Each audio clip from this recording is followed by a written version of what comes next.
Bab 2664. Mengunjungi perkumpulan dua klan. Saudara Qin, dengan kekuatanmu, itu barulah tempatmu. Tidak hanya akan ada banyak pertempuran, tetapi juga kamu tidak akan kembali dengan tangan kosong. Ada banyak harta karun di wilayah rahasia, dan sekarang banyak tokoh kuat di daratan yang terlihat seperti bintang, telah berpartisipasi dalam wilayah rahasia galaksi dan memperoleh barang dewa di dalamnya. Seperti yang dikatakan Ramaji, matanya yang kecil penuh dengan kegembiraan. Mengapa kamu sangat bersemangat? Apakah kamu ingin berpartisipasi juga? Erik Qin tersenyum ringan. Tentu saja, aku sangat ingin pergi. Tempat di mana kami bertarung dan bertarung adalah panggung yang dirindukan para kultivator muda kami. Namun, diperkirakan pihak keluarga tidak akan menyetujuinya, kata Ramaji frustrasi. Seperti yang aku katakan sebelumnya, ada formasi khusus di sana, dan pelindungku pasti tidak akan bisa masuk. Kalau begitu, diperkirakan aku tidak akan diizinkan untuk ikut. Jadi dalam analisis terakhir, kamu masih harus meningkatkan kekuatanmu sendiri, tikus. Erik Qin menepuk Ramaji. Jika kamu menjadi seorang jenius muda terkemuka di daratan, seorang tokoh hebat di samping, akankah keluargamu khawatir tentang keselamatan dan tidak membiarkanmu pergi? Namun, masih ada waktu sebelum wilayah rahasia dibuka. Kamu dapat memanfaatkan waktu ini untuk mengasah diri. Jika kamu memiliki kekuatan yang cukup, kepala sukumu akan tenang. Saat wilayah rahasia dibuka, aku harap kamu akan berada di sana.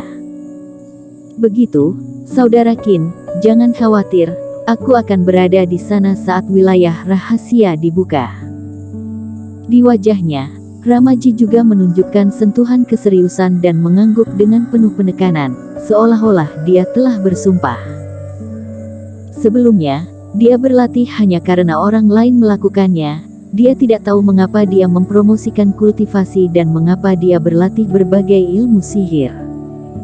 Tapi sekarang dia punya tujuan dan motivasi. Di masa depan, Tuan Muda harus bekerja keras, dan tidak bisa mengecewakan Erik Qin. Pelatihan, bukan. Pembuluh darah gunung sihir relatif kompleks.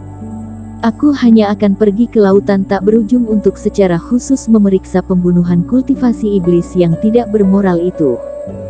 Aku akan bunuh diri bulan ini. Aku tidak bisa mempermalukan nama keluarga. Tuan Muda sekarang penuh energi, tidak tahu apakah itu hal yang baik atau buruk. Di langit, menyaksikan Ramaji mengumpulkan semangat juangnya dan terbang menuju lautan tak berujung, Tetua Yu berkata dengan sedikit khawatir. Tetua Yu, Tuan Muda selalu ingin tumbuh dewasa. Tuan juga melangkah melalui badai berdarah selangkah demi selangkah, dan akhirnya mencapai kemuliaan hari ini. Sebaliknya, Tetua Si tersenyum dan terlihat tenang. Jika kamu tidak mengendurkan sayapmu, Tuan Muda tidak akan pernah terbang.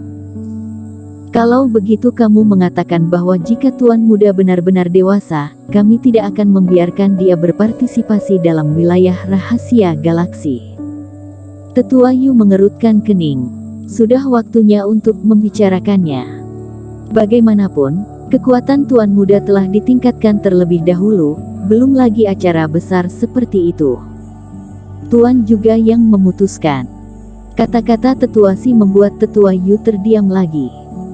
Usai berpisah dari Ramaji, Erik Qin mengorbankan kapal terbang cahaya ungu dan juga langsung menuju lokasi perkumpulan dua klan.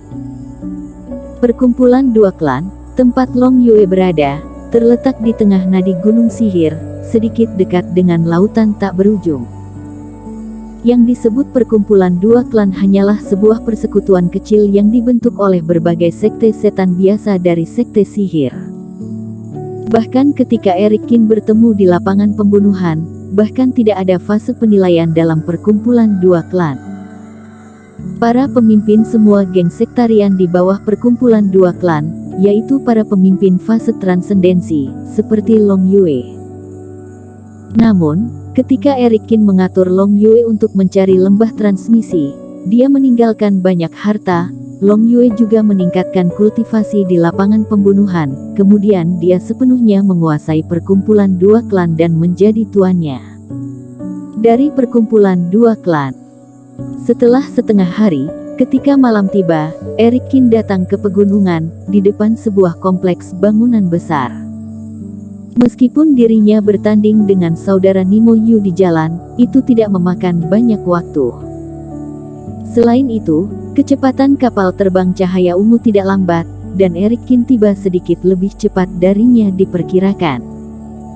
Melihat posisi perkumpulan dua klan di depannya, mata Eric Qin bergerak. Long Yue menjadi sedikit tidak jujur baru-baru ini, dirinya tidak tahu pikiran apa yang ada di hatinya. Tetapi ketika dirinya datang ke sini, dia akan tahu apa yang dipikirkan Long Yue. Kapal terbang mendarat dan Eric Qin keluar bersamaan. Ketika Eric Qin datang ke gerbang gunung, Long Yue telah membawa beberapa anak buahnya dan terbang untuk menemuinya sambil tersenyum. Kedatanganmu ke sini benar-benar mencerahkan perkumpulan dua klan kita, dan aku Long Yue sangat senang. Long Yue, yang mengenakan pakaian mewah, telah lama kehilangan rasa malunya di lapangan pembunuhan, dan sang atasan memiliki momentum besar. Jelas, Long Yue bersenang-senang. Long Yue, apakah kamu sudah melewati batas fase penilaian? Tapi Eric Qin memandang Long Yue dan fokus pada kultivasinya, dia terkejut. Long Yue tampak bahagia dan segar saat ini, tidak terlihat seperti apa yang dia katakan bahwa dia telah terluka parah, dan yang menarik perhatian Eric Qin adalah kultivasi Long Yue saat ini. Ketika Vinola Su dan Ye Zun dan yang lainnya menemukan Long Yue, dia hanyalah puncak dari fase transendensi. Tanpa diduga, setelah beberapa waktu, kultivasi orang ini naik satu langkah lagi. Ini berkah Tuan Muda. Aku juga terluka parah sebelumnya. Aku tiba-tiba menyadari pergerakan langit selama kultivasiku sendiri. Aku senang dan menerobos, kata Long Yue bangga. Tapi aku masih belum bisa menandingimu. Aku dengar dari gadis suci bahwa kamu sudah menjadi pembudidaya fase penilaian. Kamu benar-benar jenius. Dengan kata-kata ini, Long Yue tampaknya tidak ingin terlibat dalam masalah ini. Dia melirik ke langit, lalu tersenyum dan menatap Eric Qin. Ngomong-ngomong, Tuan Muda, ini pertama kalinya kamu datang ke perkumpulan dua klan.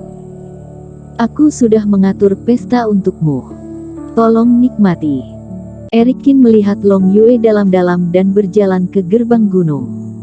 Long Yue masih tersenyum dan mengikuti Eric Qin setengah langkah di belakangnya. Pada saat yang sama, ia memperkenalkan berbagai situasi dan bangunan perkumpulan dua klan. Adapun yang lain, mereka beberapa kaki di belakang mereka. Long Yue, kamu mengatakan sebelumnya bahwa kamu menemukan 3 tempat di mana mencurigai sebagai lembah transmisi yang aku butuhkan. Kamu pergi ke salah satu dari mereka dan tidak menemukan 2 lainnya. Melihat Long Yue berbicara tentang dia sepanjang waktu, Eric Qin langsung memotongnya dan bertanya. Dirinya datang ke sini kali ini terutama untuk melihat kemajuan terbaru Long Yue dalam mengumpulkan intelijen. Dirinya tidak punya waktu untuk mendengarkannya bertele-tele. Hehe, jangan khawatir, Tuan Muda. Aku perlu membicarakannya perlahan. Ketika pesta makan malam siap, aku akan melaporkannya kepadamu dengan hati-hati di jamuan makan. Long Yue tersenyum dan kemudian menunjuk ke satu sisi, sebuah bangunan yang dipenuhi api. Tuan Muda, tahukah, meskipun perkumpulan 2 klan kami adalah kekuatan yang didirikan oleh kultivasi iblis, ia memiliki sejarah panjang, sehingga menempati area yang sangat bagus. Di sana ada bengkel pemurnian alat perkumpulan 2 klan. Ada banyak senjata roh yang dipalsukan di sini karena ada kebakaran tanah di bawah area ini. Apa api tanah berkualitas tinggi? Eric Qin sedikit terkejut.